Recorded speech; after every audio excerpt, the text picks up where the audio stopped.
Okay, hopefully this will be a quick little video just updating, trying to fix the cracks in this that come down here on these two bolts.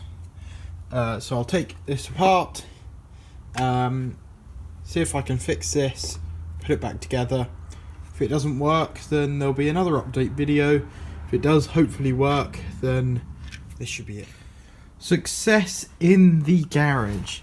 I fitted this on.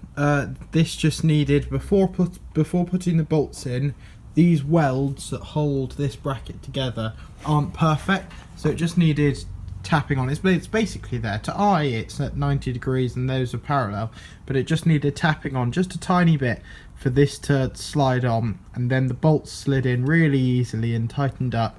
And then I backed these two off where the cracks were, and I heated up this knife and I went across there, creating like stitches across the crack. I went beyond the end and then smoothed it out with a hot edge on the blade, and it's tightened down and it's now worked.